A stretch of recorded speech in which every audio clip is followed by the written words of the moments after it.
Hello guys, good afternoon. आज का हमारा टॉपिक स्टडी का एंडोक्राइन पैनक्रियाज है। हम देखेंगे आज जो हमारे एंडोक्राइन पैनक्रियाज के क्या फंक्शंस होते हैं। इसमें हम पहले एंडोक्राइन पैनक्रियाज की जो है एनाटॉमी देखेंगे, देन जो है एंडोक्राइन पैनक्रियाज के क्या क्या फंक्शंस है उसको आगे हम स्टडी करेंगे। ये देखिए हमारा एंडोक्राइन पैनक्रियाज का डायग्राम है। ये हमारी पैनक्रियाज है एंड ये हमारा ड्यूडेनम है, ये गॉल ब्लैडर है। और इसमें जो पैनक्रियाज के अंदर जो सेल्स हैं ये हमारे सेल्स हैं जिसका स्ट्रक्चर यहाँ है। ये हमारे जो स्मॉल पार्ट में जो ये हमारे सेल डिवाइड है ये एसिनस पार्ट है। एंड जो ये जिसकी जो ज़्यादा क्वांटिटी में है इसमें ये हमारे आइलेट ऑफ लैंगरहैंस है। हमारे पैनक्रियाज में 2 टाइप्स की सेल्स पाई जाती है। पैनक्रियाटिक सेल्स जो कि हमारा एक आइलेट ऑफ लैंगरहैंस है एंड एसिनस है। हमारे पैनक्रियाज की जो आइलेट ऑफ लैंगरहैंस सेल्स हैं वो ज़्यादा क्वांटिटी में पाई जाती हैं एंड जो एसिनाई सेल हैं वो लो क्वांटिटी में पाई जाती हैं, जो कि हमने डायग्राम के माध्यम से आप लोगों को दिखा दिया है। सबसे पहले हम इसको देखेंगे एनाटॉमी इसकी। जो हमारा पैनक्रियाज होता है ये पिंकिश ग्रे कलर ग्लैंड, यह एक पिंकिश ग्रे कलर का ग्लैंड होता है, एंडोक्राइन ग्लैंड, जो कि ये सामने है, आप देख सकते हैं इसको। ये पिंकिश ग्रे कलर ग्लैंड होता है and J shape leaf shape organ होता है। जे शेप, ये जो हमारा देख रहे हैं आप ड्यूडेनम पैनक्रियाज का, इसको जे शेप का स्ट्रक्चर भी कहते हैं। जे शेप का endocrine pancreas and leaf shape organ. और ये आप देख सकते हैं जो हमारी पैनक्रियाज की ये जो स्ट्रक्चर है ये एक लीफ पत्ती की संरचना की तरह है। इसका जो वेट होता है वो 60 ग्राम होता है अप्रॉक्सीमेटली। अप्रॉक्स मतलब मानते हैं इसको कि ये 60 ग्राम का इसका वेट होता है। एंड जो इसकी लेंथ होती है वो 12 to 15 सेंटीमीटर होती है। इसकी जो लेंथ होती है वो 12 to 15 सेंटीमीटर होती है। इसकी जो वेट होती है वो 60 ग्राम होती है approximately. And dual gland of our body exocrine and endocrine. जो पैनक्रियाज है इसको डुअल ग्लैंड क्यों कहा गया है, क्योंकि हमारे बॉडी में जो है 2 टाइप के फंक्शंस में ये जो है शो करती है, जिसमें हमारा एक एंडो एंड एक्सोक्राइन फंक्शन है। एंडोक्राइन फंक्शन में क्या है, एक्सोक्राइन फंक्शन का मतलब है जिसमें कि जो एंजाइम्स आते हैं, एंजाइम्स एंडोक्राइन फंक्शन में आते हैं। और जो एंडोक्राइन फंक्शन है उसके अंदर हमारे हार्मोन्स आते हैं। एक्सोक्राइन मीन्स जिसमें कि एंजाइम आते हैं जो कि हमारे डाइजेशन में हेल्प करते हैं, डाइजेस्टिव एंजाइम जूस उसमें रिलीज होता है। एंड जो हमारा एंडोक्राइन फंक्शन है उसमें हार्मोन्स का सिक्रेशन होता है डायरेक्ट ब्लड स्ट्रीम में। हमारा जो पैनक्रियाज होता है ये हमारे ड्यूडेनम से कनेक्ट होता है, जैसे कि जिसके थ्रू जो है यहाँ पैनक्रियाज से जो एक्सोक्राइन फंक्शन के जैसे कि जो हमारे एंजाइम्स हैं वो रिलीज होते हैं यहाँ ब्लड स्ट्रीम में जाने के लिए, डाइजेशन की प्रोसेस को आगे उसमें फंक्शन अपना रोल प्ले करने के लिए।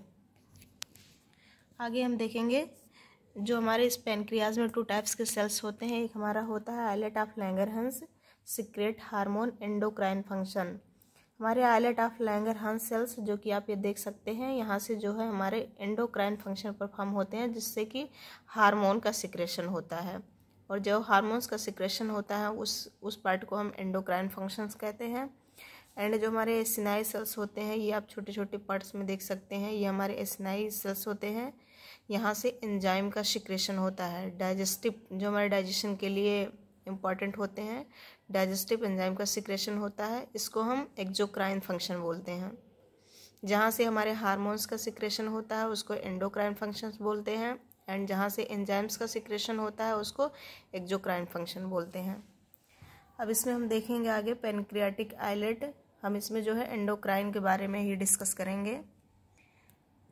तो इसमें हम देखते हैं pancreatic islet cluster of cells also called islet of Langerhans. इसमें एक स्पेशल टाइप की सेल्स होती है, ये हमारी क्लस्टर ऑफ सेल्स का मतलब स्पेशल टाइप की सेल्स होती है जिसको हम आइलेट ऑफ लैंगरहैंस कहते हैं, जो कि पहले ही हमने डायग्राम में आपको दिखा दिया। ये जो है हमारा आइलेट ऑफ लैंगरहैंस होता है, ठीक है।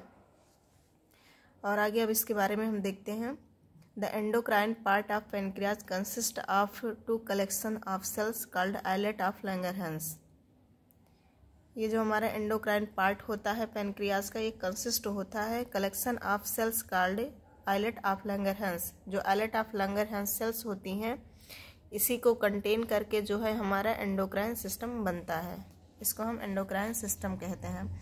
There are about 1 to 2 million islet of Langerhans. हमारे पेनक्रियाज में जो है आइलेट ऑफ लैंगरहैंस की जो सेल्स होती हैं वो लगभग 1 to 2 मिलियन पाई जाती हैं। अब यहाँ हम देखते हैं pancreatic islet contain 4 type of cells. पहले हमारे पेनक्रियाज से 2 टाइप के सेल्स प्रेजेंट थे उसमें, जिसमें हमारा एक एशनाई था एंड आइलेट ऑफ लैंगरहैंस था। और जो हमारे आइलेट ऑफ लैंगरहैंस सेल्स थे वहाँ से हमारा जो है 4 टाइप के सेल्स कंटेन होते हैं। 4 टाइप के सेल्स वहाँ पाए जाते हैं। उसमें हमारा पहला है अल्फा सेल, सेकंड है बीटा सेल्स एंड थर्ड है डेल्टा सेल्स एंड फोर्थ है एफ सेल्स, या जिसको हम पीपी सेल्स भी कहते हैं। यहाँ हम देखेंगे जो हमारा अल्फा सेल्स होता है वो अल्फा सेल से ग्लूकागॉन का सिक्रेशन होता है, जिसकी जो परसेंटेज है वो 25% रहती है। टोटल जब हम alpha, beta, delta and PP cell का परसेंटेज 100% लेंगे, उसमें से जो हमारा ग्लूकागॉन का सिक्रेशन होगा जो कि अल्फ़ा सेल से हो रहा है उसका 25% होगा। एंड बीटा सेल से हमारा इंसुलिन सिक्रेट हो रहा है जो कि 60 to 65% होगा।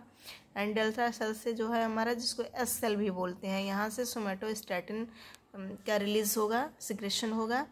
एंड जो हमारा एफ सेल, जिसको पीपी सेल्स भी कहा जाता है, वहाँ से pancreatic polypeptide cells, polypeptide hormones का सिक्रेशन होगा जो कि 5% होगा। तो हम इसमें देख सकते हैं जो हमारे आइलेट ऑफ लैंगरहैंस सेल्स हैं वो 4 पार्ट के होते हैं, alpha, beta, delta and F cell. जिससे अल्फ़ा सेल से जो है हमारा ग्लूकागॉन का सिक्रेशन होता है 25%, बीटा सेल से इंसुलिन का 60 to 65% एंड डेल्टा सेल से सोमेटोस्टैटिन 10% एंड एफ सेल से पैनक्रियाटिक पॉलीपेप्टाइड 5%। आगे अब हम एक एक के बारे में, एक एक हार्मोन्स के बारे में पूरा डिस्कस करेंगे। पहले हम देखते हैं जो हमारे अल्फ़ा सेल से सिक्रेट होने वाले हार्मोन्स ग्लूकागॉन है, उसके बारे में हम देखेंगे। तो देखते हैं प्रोड्यूस बाय अल्फा सेल। जो ग्लूकागॉन होता है वो अल्फा आइलेट ऑफ लैंगरहैंस के अल्फा सेल से प्रोड्यूस होता है। It is also produce from the gastric and intestine mucosa. ये यहाँ pancreatic cell islet of Langerhans के अल्फा सेल से प्रोड्यूस ही होता है एंड ये गैस्ट्रिक एंड इंटेस्टाइनल म्यूकोसा से भी ग्लूकागॉन प्रोड्यूस होता है। It's break down glucagon into glucose. जो हमारा ये ग्लूकागॉन होता है ये ब्रेक डाउन करता है ग्लाइकोजन का ग्लूकोज में, जिसको हम ग्लूकोजिनोलाइसिस की प्रोसेस बोलते हैं। ये जो है हमारा लीवर के अंदर होता है। जो ग्लूकागॉन होता है वो लीवर के अंदर ग्लाइकोजन का ग्लूकोज में ब्रेक डाउन करता है, जिसको हम ग्लाइकोजिनोलाइसिस बोलते हैं। एंड नेक्स्ट देखेंगे इट आल्सो प्रोमोट ग्लूकोजिनोलाइसिस। ये जो है ग्लूकोजिनोलाइसिस को प्रमोट करता है, जिसमें क्या होता है glucose synthesis from non carbohydrate source, जिसमें कि ग्लूकोज का सिंथेसिस होता है। मतलब ग्लूकोज के सिंथेसिस को हम ग्लूकोनियोजेनेसिस कहते हैं, जो कि नॉन कार्बोहाइड्रेट सोर्स से होता है। एंड नेक्स्ट देखेंगे glucagon works opposite of insulin. जो ग्लूकागॉन होता है वो इंसुलिन के अपोजिट वर्क करता है। इंसुलिन में क्या होता है, जो हमारा ग्लूकोज होता है उसका ब्रेकडाउन होता है ग्लाइकोजन में। एंड जो ये ग्लूकागॉन है ये क्या करता है, एक ग्लाइकोजन का ब्रेकडाउन ग्लूकोज में करता है, मतलब कि ये उसके अगेंस्ट वर्क करता है, अपोजिट वर्क करता है इंसुलिन के। नेक्स्ट देखेंगे हम glucagon secretion is stimulated by low blood glucose level during fasting और इंटेंस एक्सरसाइज। हम देखते हैं कि जब हम ड्यूरिंग फास्टिंग के टाइम जब भूख लगी होती है या इंस्टेंस एक्सरसाइज, जब हम अधिक एक्सरसाइज कर लेते हैं, उस केस में क्या होता है लो ब्लड ग्लूकोज का लेवल लो हो जाता है। उस टाइम जो है ग्लूकागॉन का सिक्रेशन स्टिमुलेट हो जाता है, बढ़ जाता है। एंड आगे हम देखेंगे अब इंसुलिन जो कि हमारे आइलेट ऑफ लैंगरहैंस के 4 सेल में से जो बीटा सेल्स था वहाँ से इसका सिक्रेशन हो रहा था, जो कि 60 to 65% हो रहा था। अब इसके बारे में देखेंगे। जो इंसुलिन है वो हमारी बॉडी में बहुत ही इसका फंक्शंस होता है, इसका बहुत ही इम्पोर्टेंस रोल्स होता है, जिसको हम आगे देखेंगे। Insulin was first isolated from the beta cell of pancreas.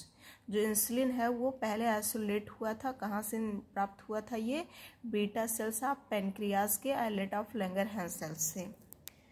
And next point इसका देखेंगे, it was the most abundant hormone among those secreted by the islets. Islet से जितनी भी हमारी सेल्स उसमें थी, कंटेन थी, जिससे मतलब 4 टाइप के जो हमारी सेल्स थी उसमें अल्फा, बीटा, डेल्टा, गामा, उससे जो भी जितने भी हार्मोन्स का सिक्रेशन हो रहा था उसमें जो ये हमारा इंसुलिन है ये सबसे ज़्यादा हार्मोन्स का सिक्रेशन होता है वहाँ से, तो इसको हम मोस्ट अबंडेंट हार्मोन्स मानते हैं। इसके बहुत ही इंपॉर्टेंट वर्क होते हैं, ये बहुत ही इंपॉर्टेंट रोल अपना प्ले करता है एंड इसका सिक्रेशन भी ज़्यादा क्वांटिटी में होता है according to alpha, delta and F cell के अकॉर्डिंग। अब इसके बारे में हम देखेंगे आगे। Insulin circulate freely in blood, जैसे कि हमने बोला था जो इंसुलिन है वो डायरेक्टली जो है ब्लड स्ट्रीम में फ्रीली सर्कुलेट करता है। It's half life is less about 5 to 6 minute. इसकी हाफ लाइफ जो होती है बहुत ही लेस होती है, बहुत कम होती है, जो कि है 5 से 6 minute. It is metabolised in liver and kidney. जो इंसुलिन होता है इसकी जो मेटाबोलाइज की प्रोसेस होती है वो लीवर में या फिर किडनी में होता है। जैसे कि हमने देखा कि लीवर में जो है जो हमारा ग्लूकोज जब हम कोई अपटेक करते हैं, रैपिडली अपटेक होता है कोई चीज़ का, तो वहाँ पे जो है ये हमारा इंसुलिन जो हो वो क्या करता है, ग्लूकोज को ग्लाइकोजन फॉर्म में लीवर, किडनी के अंदर जो है उसको मेटाबोलाइज करता है, कन्वर्ट करता है। एंड आगे हम इसको देखेंगे अब। It's decrease blood glucose. ये जो हमारा इंसुलिन है ये ब्लड ग्लूकोज को डिक्रीज करता है, मतलब उसको ग्लाइकोजन फॉर्म में इसको कन्वर्ट कर देता है। And also called anti diabetic hormone, इसको हम एंटी डायबिटिक हार्मोन भी कहते हैं। आगे हम इसके फंक्शंस देखेंगे। फंक्शन ऑफ इंसुलिन,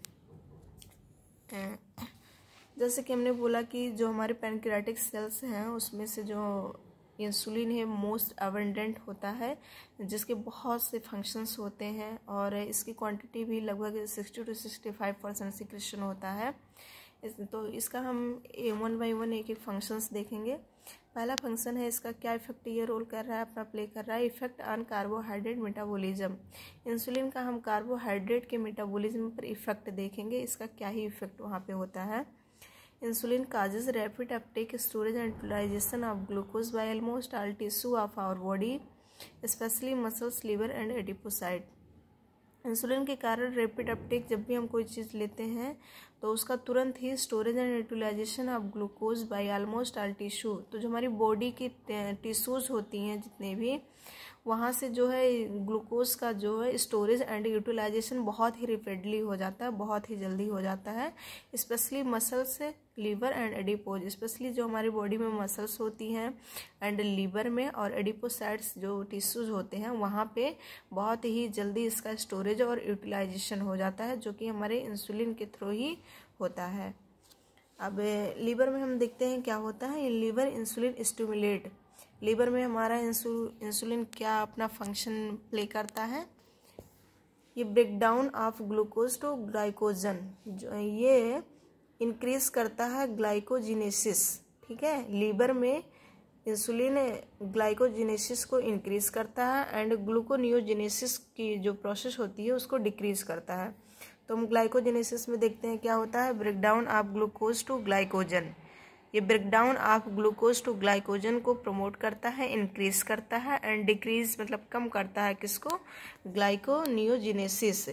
ये जो है breakdown of glycogen to glucose को कम करता है और breakdown of glucose to glycogen increase करता है, उसको स्टिमुलेट करता है। आफ्टर ये meal immediately insulin secretion increases which causes absorption of glucose into liver and storage in the form of glycogen. After ये मील्स का मतलब जैसे ही हम कुछ खाते हैं, जैसे हम भोजन करते हैं, जैसे कुछ इंजेक्शन करते हैं, तो इमिडिएटली तुरंत जो है हमारा इंसुलिन का सिक्रेशन बढ़ जाता है, जिसके कारण जो है ग्लूकोज का एब्जॉर्प्शन हो जाता है into liver and storage in the form of glycogen. Glycogen के अंदर जो है, लीवर के अंदर जो है ये हमारा ग्लूकोज ग्लाइकोजन फॉर्म में स्टोर हो जाता है। ठीक है। जैसे हम कुछ लेते हैं तुरंत जो है हमारे बॉडी में जो हमारा ये इंसुलिन है उसका सिक्रेशन इंक्रीज हो जाता है, और जो भी हम खाए रहते हैं, जो भी अंदर ग्रहण किए रहते हैं, उसका जो है एब्जॉर्प्शन बढ़ जाता है। एंड जो लीवर में क्या है ग्लूकोज जो है वो हमारा ग्लाइकोजन फॉर्म में स्टोर हो जाता है। अब आगे हम देखेंगे insulin inhibit enzyme required for gluconeogenesis. Gluconeogenesis के लिए जो है एंजाइम जो रिस्पॉन्सिबल होते हैं उनको इंसुलिन इनहिबिट कर देती है, उनकी प्रोसेस को आगे नहीं होने देती है, ग्लूकोनियोजेनेसिस की प्रोसेस को आगे बढ़ने नहीं देती है। इस प्रोसेस के लिए जो भी एंजाइम्स रिस्पॉन्सिबल होते हैं उनको ये इनहिबिट कर देती है। इसके कुछ एग्जांपल्स हम देंगे, जिसमें हमारा पायरुवेट कार्बोक्सिलेज होता है एंड फास्फोएनोल पायरुवेट कार्बोक्सीकाइनेज एंजाइम्स होते हैं, जो कि हमारे ग्लूकोनियोजेनेसिस के लिए रिस्पॉन्सिबल होते हैं। ऐसे एंजाइम को जो हमारा इंसुलिन है वो इनहिबिट कर देता है, ताकि ये जो आगे का प्रोसेस है ये ना होने पाए। अब हम सेकंड पॉइंट देखेंगे, effect on fat metabolism. Insulin का फैट के मेटाबॉलिज्म पे क्या इफेक्ट होता है। Insulin help in fat storage. वही हमने देखा कि फैट का स्टोरेज कैसे करता है, ये जब ये मतलब ग्लूकोज को ग्लाइकोजन फॉर्म में कन्वर्ट कर देता है, और जो हमारा एक्सेस मात्रा का होता है ग्लूकोज, उसी को जब ये कन्वर्ट करता है ग्लाइकोजन में, वही हमारा फैट के रूप में जो है इसकी स्टोरेज कर देता है। Insulin promote fatty acid synthesis. हमने बताया कि जो भी हमारे एक्सेस से ग्लूकोज होते हैं उनका जो है लीवर के अंदर ये फैटी एसिड के रूप में उसका सिंथेसिस कर देता है। And insulin inhibit lipolysis breakdown of fat and lipid, जिसको हम बोलते हैं। लिपोलाइसिस का मतलब होता है फैट और लिपिड का टूटना, इनहिबिट, तो उसको जो है इंसुलिन ब्रेकडाउन होने से रोकती है। एंड थर्ड पॉइंट हम देखेंगे, effect on protein metabolism. Protein के मेटाबॉलिज्म पर इसका क्या इफेक्ट होता है इंसुलिन का। Insulin promote protein synthesis and storage. Insulin जो है ये प्रोटीन की सिंथेसिस का मतलब बनना, उसमें जो है ये अपना इम्पॉर्टेंट रोल प्ले करता है, उसको प्रमोट करता है, और उसकी स्टोरेज में भी इम्पॉर्टेंस होता है। Insulin inhibit catabolism of protein. ये जो है कैटाबॉलिज्म ऑफ प्रोटीन को इनहिबिट करता है, मतलब कि क्या होता है, जो हमारा मेटाबॉलिक प्रोसेस में होता है that break down large complicated molecule into smaller. जो लार्ज मॉलिक्यूल्स हैं उनको स्मॉलर मॉलिक्यूल में टूटने से, ब्रेक डाउन होने से जो है ये रोकता है। नेक्स्ट इफेक्ट हम देखेंगे इंसुलिन का ग्रोथ एंड डेवलपमेंट पर। इंसुलिन प्रमोट ग्रोथ है generally. Insulin promote general growth of body as it favour the synthesis of protein.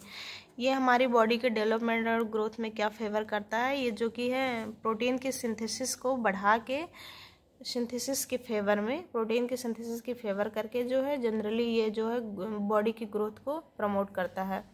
And जो हम 5 इफेक्ट देखेंगे, इफेक्ट ऑन मिनरल मेटाबॉलिज्म पर। मिनरल की मेटाबोलाइज पे इसका क्या इफेक्ट होता है। Insulin increase potassium entry into the cells, thus decreasing its concentration in the extracellular fluid. जो इंसुलिन होता है ये पोटेशियम की सेल के अंदर एंट्री करवाता है, जिससे कि जो हमारा सेल्स के बीच की जो एक्स्ट्रा सेलुलर फ्लूइड होती है उसके बीच जो है इसके पोटेशियम की कंसंट्रेशन को डिक्रीज कर देता है। आगे हम शॉर्ट में फंक्शंस देख लेंगे इंसुलिन के। क्या होता है, uptake, utilisation and storage of glucose. जैसे ही हम आफ्टर मतलब कोई चीज़ लेते हैं तो इसका तुरंत ही यूटिलाइजेशन और स्टोरेज कर देता है। And promote fatty acid synthesis, और जो हमारा एक्सेस ग्लूकोज होता है उसको फैटी एसिड सिंथेसिस के लिए प्रमोट करता है। नेक्स्ट देखेंगे promote protein synthesis and storage. ये प्रोटीन की सिंथेसिस और उसकी स्टोरेज में भी अपना रोल प्ले करता है।